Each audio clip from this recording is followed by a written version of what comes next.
este libro. Vamos a leer entonces el capítulo 8, versículo 1 del libro de los Hebreos. Dice el capítulo 8, verso 1.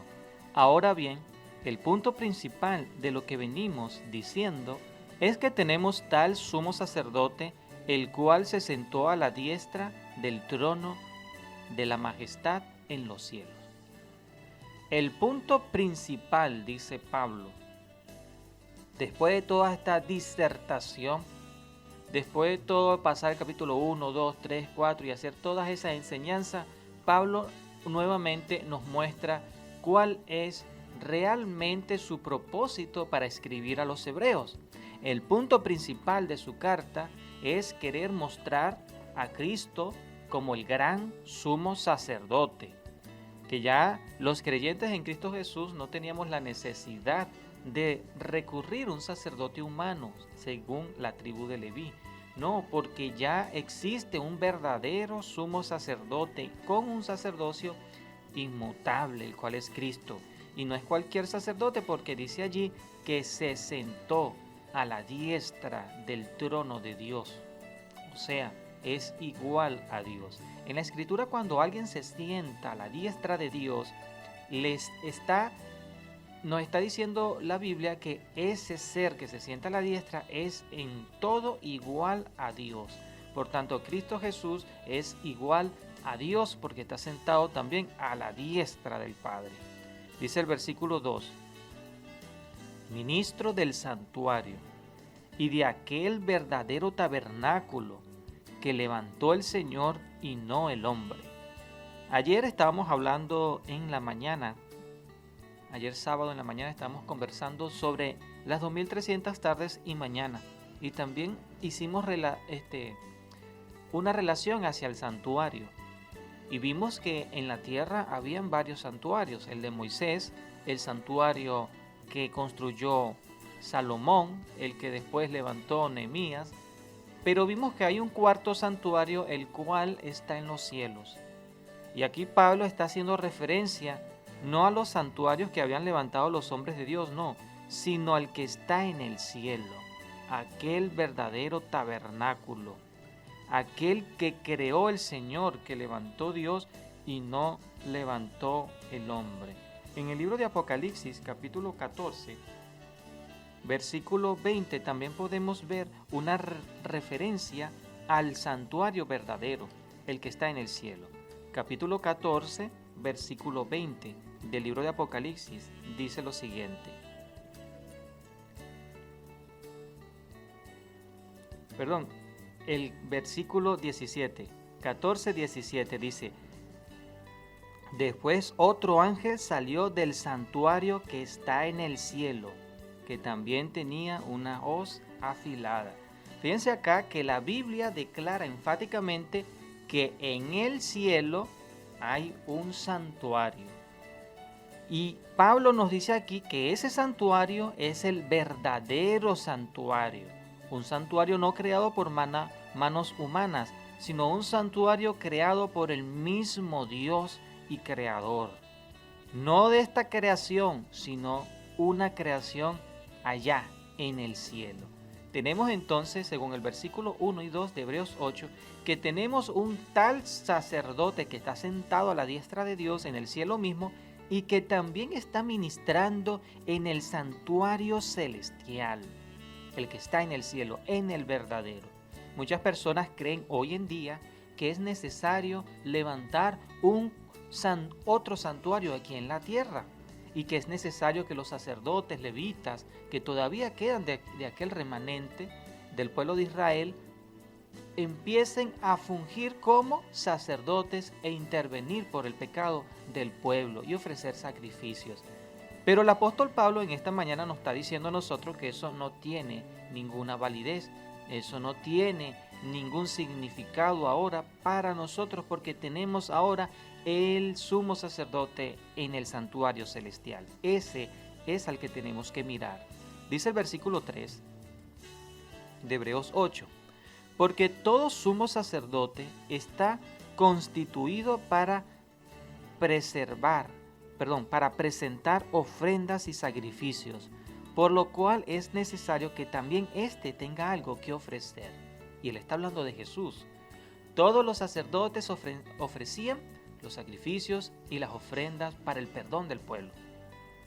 Y conocemos que eran los cabritos, los carneros, las ovejas, pero este sacerdote, este nuevo sacerdote que existe después de la resurrección de Jesús, que a él se le juró que sería sacerdote para siempre según el orden de Melquisedec, él también ofreció una expiación para el perdón de los pecados del pueblo. Así que podríamos preguntar, ¿qué fue lo que él ofreció? Porque dice el versículo 3, porque todo sumo sacerdote está constituido para presentar ofrendas y sacrificios, por lo cual es necesario que también o sea Jesús, sumo sacerdote del cielo, tenga algo que ofrecer. ¿Qué ofreció Jesús? Ofreció su propia vida. Dice el Evangelio de Juan, capítulo 1, que el gran sacerdote Cristo Jesús, cuando vino del cielo, él fue llamado por Juan el Bautista el Cordero de Dios que quita el pecado del mundo.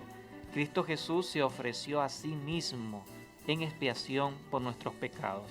Dice el versículo 4, así que si tuviera sobre la tierra, o sea, si Cristo Jesús no estuviera en el cielo, o sea, si no hubiese muerto, si no todavía estuviese en la tierra, ni siquiera sería sacerdote, habiendo aún sacerdotes que presentan las ofrendas según la ley. Para Cristo Jesús, no quiere decir Pablo, ser el sumo sacerdote tenía que ofrecerse a sí mismo, tenía que derramar su sangre como el Cordero de Dios y tenía también que resucitar entre los muertos y ascender al cielo. Cuando Cristo asciende al cielo y entra en la santa ciudad Jerusalén y se presenta ante el Padre Celestial, he ahí cuando el Señor empieza su ministerio como el gran sumo sacerdote de la humanidad. Así que si no hubiese hecho esta obra de redención, dice Pablo, entonces ni siquiera fuese sacerdote. Seguimos leyendo en el versículo 5. Los cuales sirven a lo que es figura y sombra de las cosas celestiales, como se le advirtió a Moisés, cuando iba a erigir el tabernáculo, diciendo, mira, haz todas las cosas conforme al modelo que se te ha mostrado en el monte. Ahí nosotros tenemos una clara referencia que el sistema sacerdotal del Antiguo Testamento no era más que una figura, no es más que algo simbólico. Y también el sistema completo del santuario representaba un símbolo de lo que en realidad es verdadero. Ellos estaban representando el original santuario que se encuentra en el cielo mismo. No hay manera de evitar ni de aludir a otros tipos de interpretaciones. Concluimos entonces que el sistema sacerdotal que hubo en la tierra, el sacerdocio levítico, el sistema del santuario, las ofrendas y sacrificios que se presentaban continuamente en ese sistema, no es más que un sistema simbólico que representaba la obra que iba a realizar el gran sumo sacerdote. ¿Cuál sacerdote? Cristo Jesús, cuando viniese a este mundo a morir por nosotros. Eso es lo que nos quiere decir el apóstol Pablo en esta mañana. Todo ese sistema que los judíos le prestaban tanta atención era un sistema simbólico que con la muerte de Jesús llegaría a un fin. Y esto lo confirmamos porque si seguimos leyendo en el capítulo 9 vamos a encontrar la referencia del apóstol Pablo sobre esto. Capítulo 9, versículo 11, nos dice lo siguiente. Pero estando ya presente Cristo, sumo sacerdote de los bienes venideros, por el más amplio y más perfecto tabernáculo, no hecho de esta creación, es decir, no hecho de manos, no de esta creación, y no por sangre de machos cabríos ni de becerros, sino por su propia sangre, entró una vez y para siempre en el lugar santo, habiendo obtenido eterna redención. En algunas traducciones este versículo dice lugar santísimo, pero les aclaro que ese es un error de traducción, ya que en el griego se traduce realmente lugar santo, y en otras traducciones bíblicas también dice lugar santo.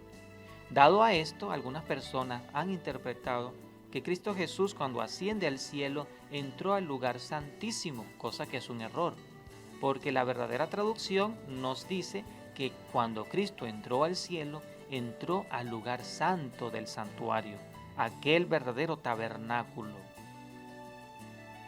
Recordemos que el santuario se constituía de dos cuartos. El primero era el lugar santo y el segundo era el lugar santísimo. Así lo dice en el capítulo 9 de Hebreos, versículo 1 en adelante. Dice: ahora bien, el primer pacto tenía ordenanzas de culto y un santuario terrenal, porque el tabernáculo estaba dispuesto así. En la primera parte, llamada el lugar santo, estaba el candelabro, la mesa de los panes de la propiciación y el altar del incienso. Tras el segundo velo estaba la parte del tabernáculo llamada el lugar santísimo, el cual tenía el incensario de oro y el arca del pacto. Entonces el santuario, claramente Pablo está consciente sobre este hecho, que también en el cielo se respetan estos dos lugares. Y me llama la atención la parte cuando Pablo dice que tras el segundo velo, porque realmente en el santuario habían dos velos.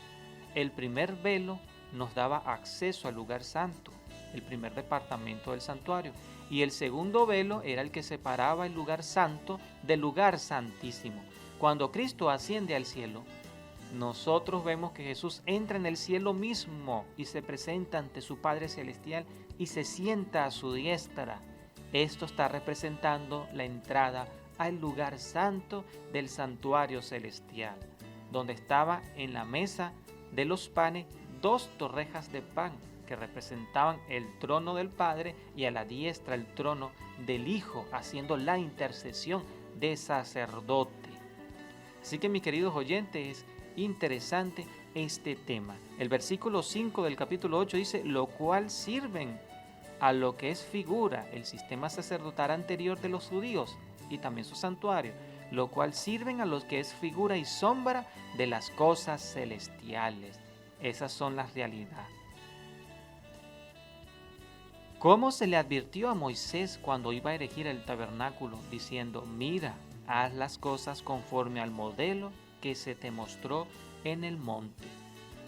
El santuario terrenal, el sistema sacerdotal, también era algo diseñado por Dios en función de un modelo, de un original. Era una copia de lo que está en el cielo.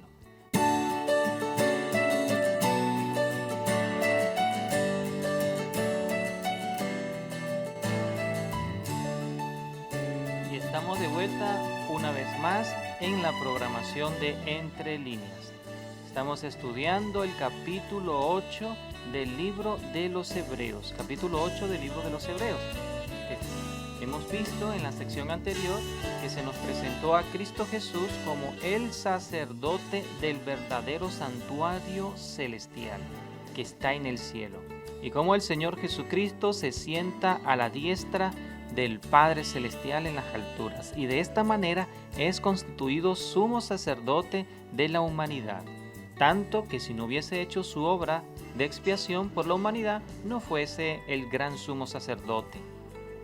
Aquí tenemos un mensaje de una de nuestras hermanas que nos dice: hola, el santuario celestial no es el primero, tú dices que es el cuarto. Claramente lo explicamos ayer en la escuela sabática.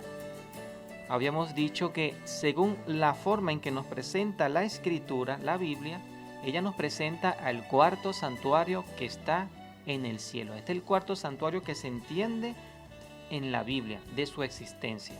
Pero el santuario celestial es el primer santuario realmente, es el verdadero, del cual se hicieron las copias, del Moisés, de Salomón y después de Nehemías, que fue remodelado por Herodes. Pero, como ya dije, Lo llamamos cuarto santuario porque es el cuarto que nos presenta la Biblia en función de su existencia, o sea, de cómo ella nos da a entender. Pero Él fue el primero en ser creado. Continuamos entonces con la lectura del libro de Hebreos capítulo 8.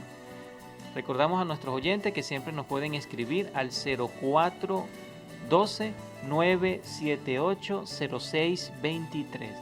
0412-978-0623. Y esta programación será repetida en la noche a las 7 en punto. Continuamos entonces con la lectura del versículo 6 del capítulo 8 de Hebreos. Dice lo siguiente: pero ahora tanto mejor ministerio es el suyo, o sea, el de Cristo, cuanto es mediador de un mejor pacto establecido sobre mejores promesas. Esto ha causado bastante confusión en algunos cristianos que han estudiado estos textos, ya que están un poco descontextualizados en la verdad general de la Biblia. Nos dice aquí: pero ahora tanto mejor ministerio es el de Cristo. Primeramente, Cristo Jesús como sacerdote tiene un ministerio mucho mejor. Segundo, sigue diciendo, cuanto es mediador de un mejor pacto. Este mejor pacto nosotros lo conocemos como el segundo pacto. Ese fue el que el Señor anunció en la cena, cuando ya se despedía esa semana de la Pascua. El Señor le dijo a sus discípulos, partió el pan, partió el vino, dijo, bebed, esta es mi sangre, y comed, esta es mi carne, que es derramada, que es quebrantada por ustedes. Allí el Señor establece el segundo pacto. El segundo pacto, rápidamente describiendo esto, es simplemente la confirmación del primer pacto. El primer pacto estaba establecido, dice aquí, el versículo 6, que el segundo pacto está sobre mejores promesas, porque el primer pacto estaba establecido sobre la promesa de la venida de un Mesías para redimir el mundo. Esa era la promesa del primer pacto. Y que mientras esperaban ese Mesías, debería permanecer fiel el pueblo a Dios. Pero el segundo pacto ahora tiene mejores promesas. Y Pablo llama el segundo pacto la ratificación del testamento. El primer pacto también se le llamaba el testamento. Y con la muerte de Jesús, el testador se hace vigente ahora ese testamento. Por eso es un nuevo pacto. El nuevo pacto tiene mejor promesa. ¿Por qué tiene mejores promesas? Simple. Porque el primer pacto no tenía la potestad de perdonar pecados. Simplemente se esperaba en esperanza. Una esperanza de un Mesías prometido. Pero el segundo pacto se nos dice, ahora sí está la potestad del sacerdote de perdonar definitivamente nuestros pecados. Como era un sistema simbólico, el antiguo pacto, que tenía un santuario terrenal, eso no perdonaba realmente los pecados. Pero ahora Jesús, siendo el verdadero sacerdote, estando en este pacto, su sacerdocio sí puede perdonar definitivamente todos los pecados. Eso es lo que lo hace un mejor sacerdocio en este nuevo pacto. En el antiguo no hay perdón de pecado, sino una esperanza en aquel que había de venir.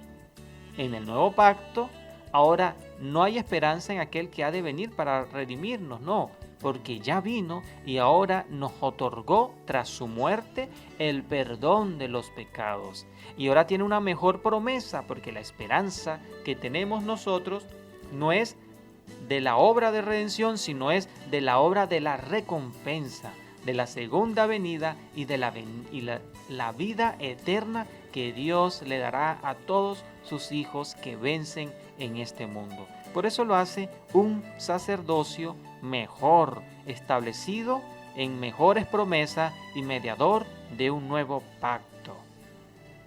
Versículo 7 dice lo siguiente: porque si aquel primero hubiera sido sin defecto, ciertamente no se hubiera procurado lugar para el segundo. Está hablando de los pactos, o sea, voy a agregar la palabra pacto en el verso para que se entienda mejor. Porque si aquel primer pacto hubiera sido sin defecto, ciertamente no se hubiera procurado lugar para establecer un segundo pacto. Entonces, ¿cuál era el defecto del primer pacto? Simple, no podía perdonar pecados. Simplemente el pueblo era reservado en la esperanza, en la espera del verdadero Mesías.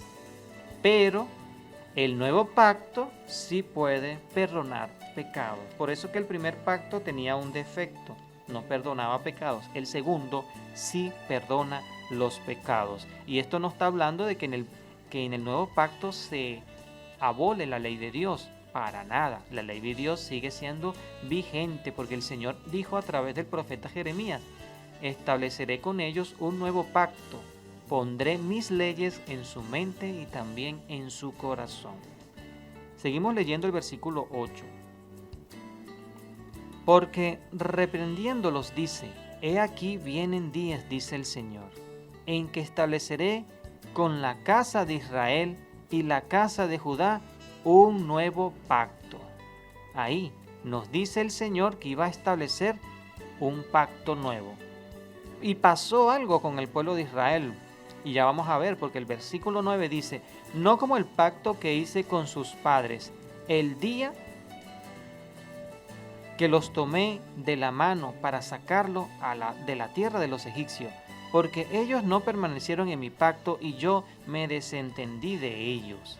Aquí tenemos que ponerle un poco más de atención porque el primer pacto tenía algo muy interesante. El primer pacto Dios le había dicho al pueblo cuando le dio la ley y estableció ese pacto con él: yo seré a ustedes Dios y ustedes me serán a mí pueblo si permanecen en mis leyes. El primer pacto era un pacto que también involucraba la obediencia a la ley. Entiéndanme bien, involucraba la esperanza de un Mesías venidero. Y también involucraba que en esa esperanza el pueblo en esa espera tenía que obedecer la ley de Dios. Y eso también sigue estando vigente en el nuevo pacto. Pero ¿qué había pasado en esta oportunidad? Es muy simple. Lo que había pasado era que el pueblo se había rebelado contra Dios, no había creído en Dios y Dios se desentendió de ellos en el sentido que los hizo volver al desierto durante 40 años hasta que toda esa generación perversa e incrédula falleció en el desierto. Esto ya lo habíamos visto en el capítulo 3 y el capítulo 4 del libro de los Hebreos, donde Dios se molesta con el pueblo y le dice: juré en mi ira. O sea, me molesté grandemente porque me tentaron. Y juré, no entrarán en mi reposo, o sea, no entrarán en mi tierra prometida, porque no han creído en mi palabra. Entonces, el pueblo de Israel siempre fue un pueblo, dice la Escritura, contradictor y duro de corazón. Esa rebelión que fue en el desierto también se propagó en las generaciones futuras, tanto que el Señor también se desatendió de este pueblo y los entregó en varias oportunidades en manos de sus enemigos. Por eso dice el Señor: ya se acerca el día, o ya se acerca la hora, aquí parafraseando, donde estableceré un nuevo pacto, no como aquel pacto que hice con sus padres el día que los saqué de Egipto, no, sino que estableceré un pacto donde realmente me van a conocer en verdad. Porque el problema de la humanidad es que todavía no conoce a Jehová, todavía no conoce a Dios. En aquella oportunidad se pensaba que Dios era terrible, pero Dios es un Dios de amor. Y miren cómo dice. Voy a leer a partir del versículo 8. Porque reprendiéndolos dice: he aquí vienen días, dice el Señor, en que estableceré con la casa de Israel y con la casa de Judá un nuevo pacto. No como el pacto que hice con sus padres el día que los tomé y los de la mano para sacarlos de la tierra de Egipto, porque ellos no permanecieron en mi pacto y yo me desatendí de ellos. Por lo cual Este es el nuevo pacto que haré con la casa de Israel después de aquellos días, dice el Señor. Pondré mis leyes en sus mentes y sobre su corazón las escribiré. Y seré a ellos por Dios y ellos me serán a mí por pueblo. Eso aparece en Jeremías capítulo 31, versículo 31. Fíjense, y vamos a tomar esto como una analogía personal para el tiempo presente. Dios termina diciendo el versículo 9, yo me desatendí de ellos, o sea, yo me olvidé de ellos. Yo ya no me preocupé más por ellos, porque una vez dijo el Señor a través del profeta, dijo, Efraín es dado a ídolos, déjalo. O sea, ya no le prediques más, ya no te enfoques más en salvar sus vidas, ya no les más de arrepentimiento con ellos, porque ellos ya son dados a ídolos. O sea, su mente está tan cauterizada que pecan constantemente ante la presencia de Dios y ya no tienen ni siquiera oportunidad de salvación. Esto es terrible cuando la mente humana llega a este punto. Y puede llegar ese momento cuando nosotros nos aferramos tanto en el pecado, nos hundimos tanto en el mal hacer, que ya el Espíritu de Dios no tiene ningún efecto en nuestros corazones, porque nuestros corazones están cada vez endureciendo y endureciendo más por el pecado, como el corazón de Faraón, que veía las obras del Señor, pero nunca reconocía al Señor.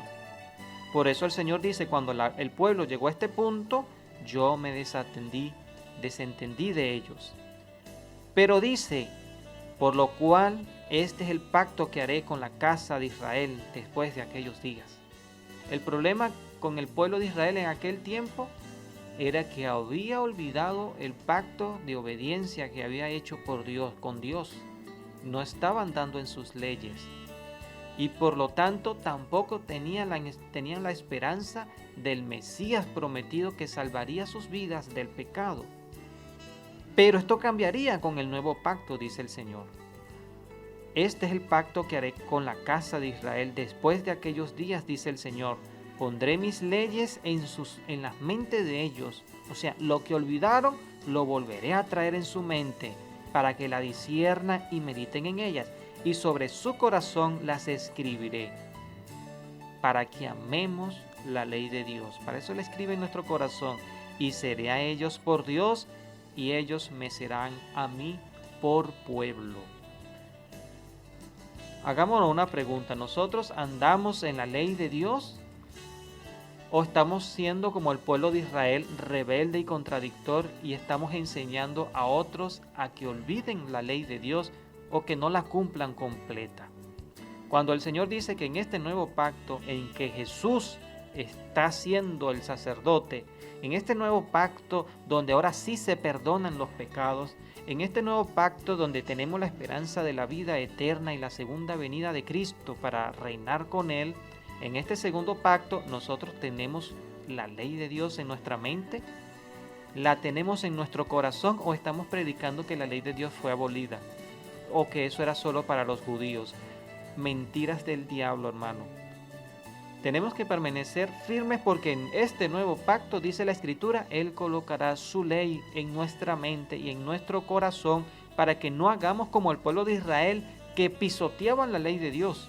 No, sino que la pongamos por obra. Eso es lo que nos hará a nosotros su pueblo y lo hará a Él, a nosotros, nuestro Dios. Versículo 11 dice,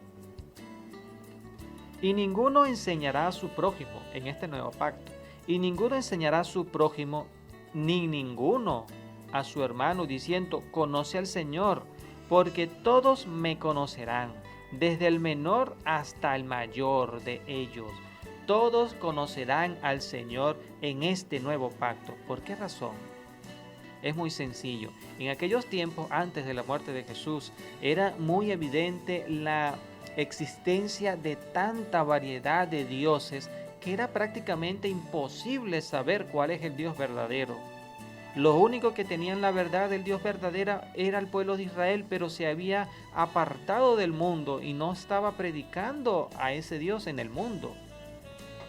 Pero dice el Señor que en este nuevo pacto todos conocerán a Él. Ahora nosotros preguntamos, ¿qué estamos actualmente gozando los beneficios del nuevo pacto? ¿Cuántos dioses hay? ¿Cuánta variedad de dioses hay? La respuesta siempre es una. Donde quiera que vayamos, nos vamos a encontrar a un solo Dios y todos van a conocer que existe un Dios, aunque no conozcan sus leyes, aunque no conozcan sus preceptos, sus enseñanzas. Todos saben que hay un Dios. Ese es el Dios verdadero. Por eso dice el Señor que en el nuevo pacto nadie dirá al otro, ven y conoce a Dios entre tantos dioses. No, porque ya nosotros estamos en una generación que realmente donde quiera que estemos, siempre conoceremos que existe un Dios. Esta profecía se ha cumplido. No importa el país, todos estamos claros que existe un Dios. Y tenemos la Biblia para conocerlo. Versículo 12 dice, porque seré propicio a sus injusticias, y nunca más me acordaré de sus pecados y de sus iniquidades. Este Dios es el que nos escucha. Este Dios es el verdadero. Este Dios es el que no nos deja caer en el hueco y se olvida, no, sino que nos saca de esa condición y dice allí, y nunca más me acordaré de sus pecados, porque este nuevo pacto con este Dios verdadero, el único que siempre ha existido, un Dios de amor, perdona los pecados. No podía el Señor perdonar los pecados antes de la muerte de Jesús, porque no estaba la garantía, la cual era Cristo. Pero en el nuevo pacto, con la muerte de Cristo, el gran sumo sacerdote, ahora está la garantía del perdón de pecados para todos. Versículo 13 dice, al decir nuevo pacto ha dado por viejo al primero, y lo que se ha dado por viejo se envejece y está próximo a desaparecer.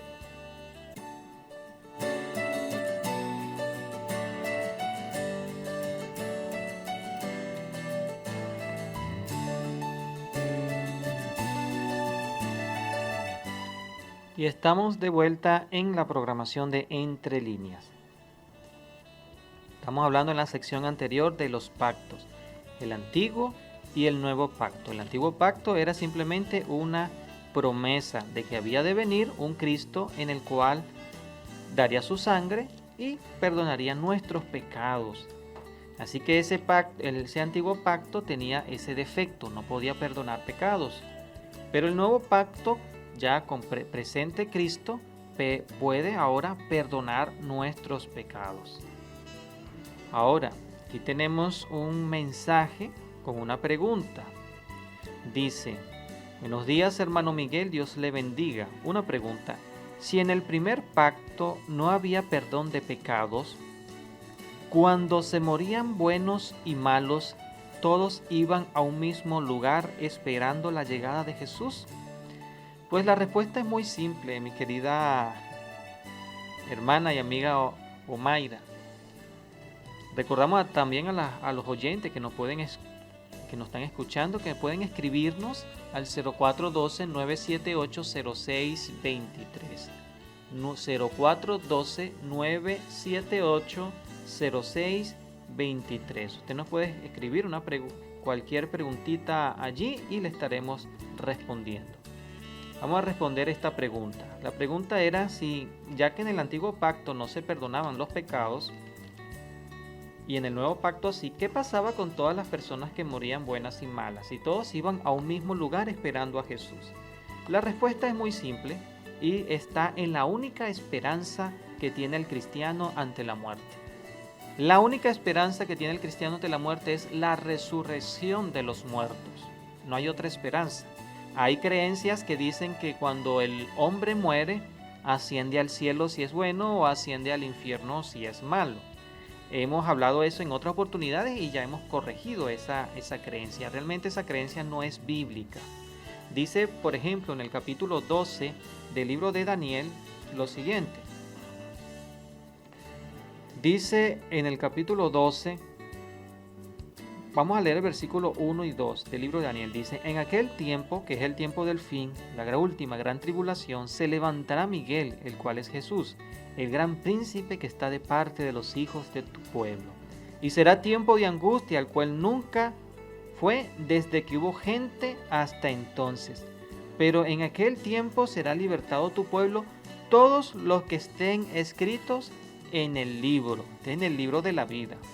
Verso 2 dice, y muchos de los que duermen en el polvo de la tierra serán despertados, unos para vida eterna y otros para vergüenza y confusión eterna.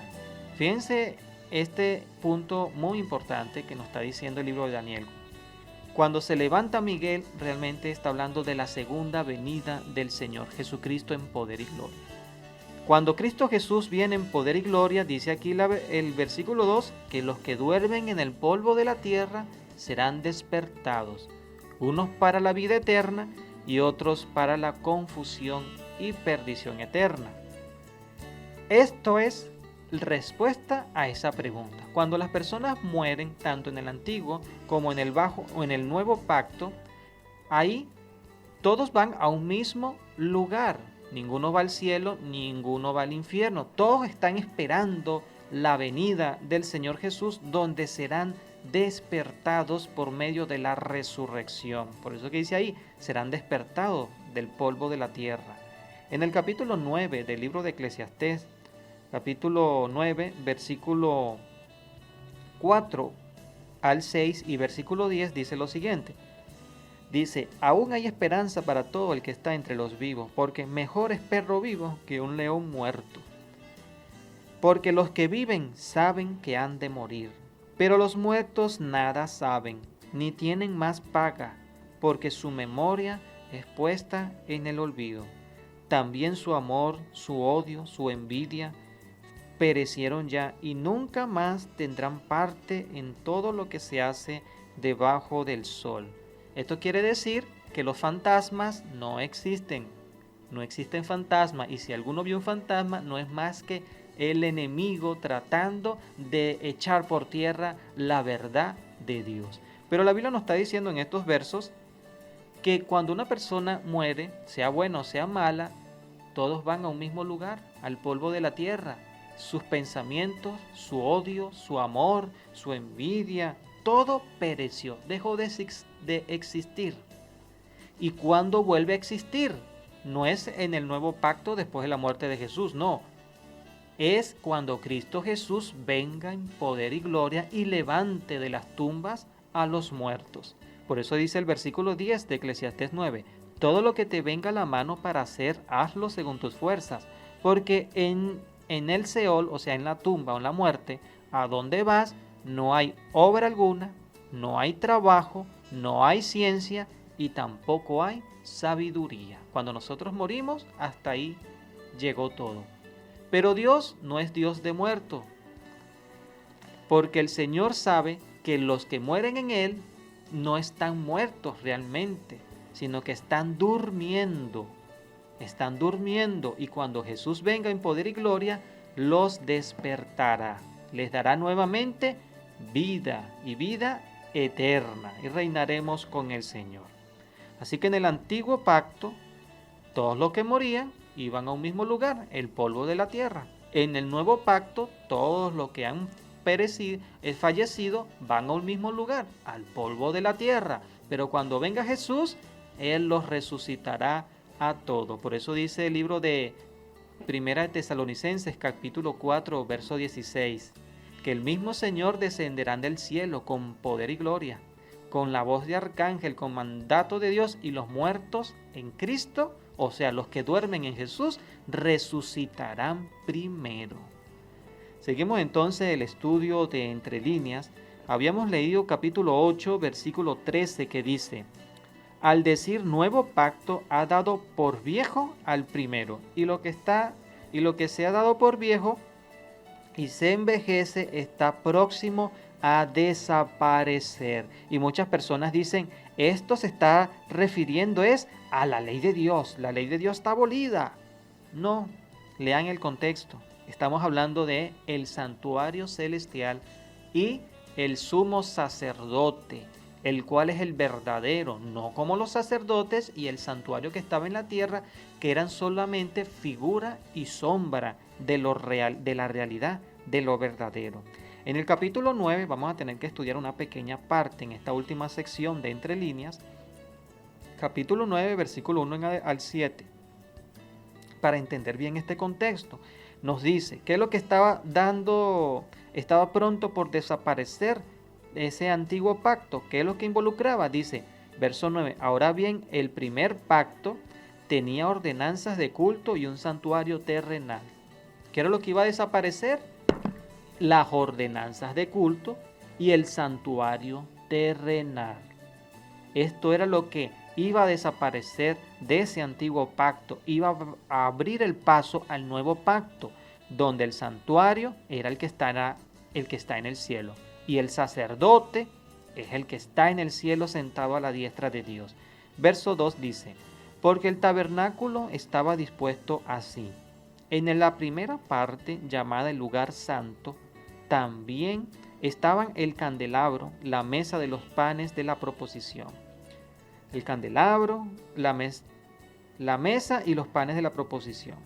Tras el segundo velo, o sea, el lugar santísimo, estaba la parte del tabernáculo llamado el lugar santísimo, el cual tenía un incensario de oro y el arca del pacto cubierta de oro por todas partes, dentro de la que estaba una urna de oro que contenía el maná, la vara de Aarón y que reverdeció y las tablas de piedra. Entonces, estamos viendo que el contexto que nos está dando el apóstol Pablo sobre ese antiguo pacto que estaba pronto a desaparecer eran las ordenanzas de culto del santuario y el mismo sistema del santuario y el sacerdocio. Verso 5 dice el capítulo 9, y sobre ella los querubines de gloria que cubrían el propiciatorio, o sea, sobre el arca del pacto habían 2 querubines de oro, de las cuales cosas no se puede ahora hablar en detalle, porque el santuario tenía muchos detalles de los cuales no puede mencionar Pablo ahorita, porque eso ya deberían haberlo sabido. Verso 6 dice, y así dispuestas estas cosas en la primera parte del tabernáculo, entran los sacerdotes continuamente para cumplir sus oficios de culto. Pero en la segunda parte, o sea, en el lugar santo, los sacerdotes entraban continuamente todos los días para cumplir sus oficios. Pero en la segunda parte, o sea, el lugar santísimo, pero en la segunda parte, solo el sumo sacerdote una vez al año, no sin sangre, la cual ofrece por sí mismo y por los pecados de ignorancia del pueblo. Quiere decir que el primer pacto, cuando dice el versículo 13 del capítulo 8, al decir nuevo pacto ha dado por viejo al primero, y lo que ha sido dado por viejo se envejece y está próximo a desaparecer. El contexto que nos está hablando, muchos maestros modernos muy famosos dicen que está hablando de la eliminación, de la abolición de la ley de Dios, y el contexto no está hablando es de otra cosa, no está hablando es del santuario, no está hablando del sistema sacerdotal, de los departamentos y lo que se hacían en ello.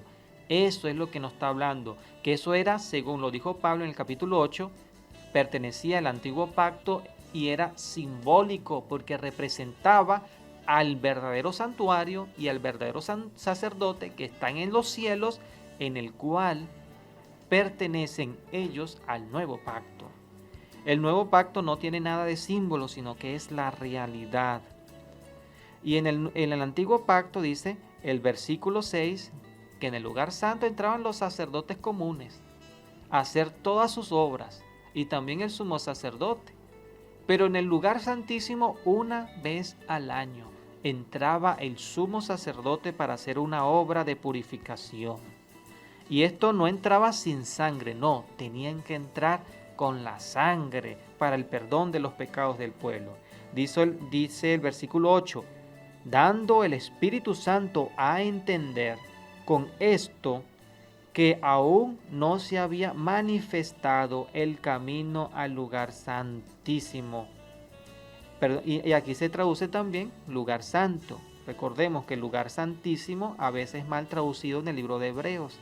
Dice, dando con esto a entender que no se había manifestado el camino al lugar santo, por entre tanto que la primera parte del tabernáculo estuviese en pie. Entonces no se podía entrar al lugar santísimo entre tanto que todavía estuviese en pie el santuario de esta tierra, como dice Pablo en el capítulo 8. Si Cristo Jesús no hubiese muerto, entonces todavía ni siquiera fuese sumo sacerdote. Dice el versículo 9, lo cual es símbolo para el tiempo presente, según el cual se presentan ofrendas y sacrificios que no pueden perdonar los pecados. En otras traducciones dice hacer perfecto en cuanto a la conciencia al que practica ese culto. Entonces vamos a dejarlo hasta acá. Quedamos en el versículo 10 de Hebreos capítulo 9. Aquí hemos entendido el contexto completo. La primera parte del santuario, llamada lugar santo, y también representada por el santuario terrenal, esto nos está diciendo a nosotros que mientras estuviese en pie, no hay un acceso directo al perdón de los pecados del pueblo, en este caso de la humanidad. Pero ya presente Cristo, ha abierto el camino completo por medio del santuario, y ahora sí nos ha otorgado el perdón completo de los pecados. Por tanto, el primer pacto, esa primera parte del santuario que era simbolizada en esta tierra por medio de el santuario de Moisés, el santuario de Salomón, el oficio de los sacerdocios, esa primera parte, ese simbolismo llegó a su fin. Y Pablo dice, está próximo a desaparecer, porque en aquel momento todavía existía el santuario que estaba en Jerusalén, en la ciudad de Jerusalén, que destruyó después el Imperio Romano. Y fue así, estaba próximo a desaparecer. Años después ese santuario fue destruido y hasta el día de hoy no existe un santuario terrenal. Pero sí existe un santuario celestial, el cual está oficiando el gran sumo sacerdote. Y Pablo termina diciendo aquí en este estudio que todas esas cosas eran simbólicas y no tenían ni siquiera ni un pequeño efecto para el perdón de los pecados. Por eso tenía el antiguo pacto un defecto, era simbólico. Pero ahora estando presente Cristo, sumo sacerdote de los bienes venideros, dice, ahora sí tenemos el perdón de los pecados por medio de su sangre. Tenemos aquí un versículo que nos dice, buenos días, ¿puede decir otra vez qué versículo de Daniel? Después de Daniel, bueno, citamos en la sección respondiendo la pregunta de la hermana Omaira, citamos Daniel capítulo 12, versículo 1 y 2. Daniel 12, verso 1 y verso 2. También citamos el libro de Eclesiastés, capítulo 9, versículo 4 al versículo 6 y también el versículo 10. Eclesiastés 9, verso 4 al 6 y también versículo 10. Si tienen alguna duda referente a esto, también pueden escribirnos y nosotros le estaremos respondiendo al 04 12 978 06 23. Esto ha sido el estudio de esta mañana, capítulo 8 del libro de los Hebreos, y tocamos una parte del capítulo 9 porque era necesaria para completar el contexto del capítulo 8. Así que espero hayan aprendido, hayan discernido un poco más sobre este punto principal que está hablando el apóstol Pablo. ¿Cuál es el punto principal? Que tenemos un gran sumo sacerdote que está en los cielos, sentado a la diestra de Dios, en el verdadero santuario que creó Dios y no creó el hombre. Así que vamos a dejarlo hasta acá. Que la paz de Dios sea con cada uno de ustedes y que podamos, mis queridos amigos, oyentes, seguir estudiando la palabra de Dios. Nos vemos entonces el siguiente domingo por este medio, por Bienes 103.3 FM. Hasta la próxima.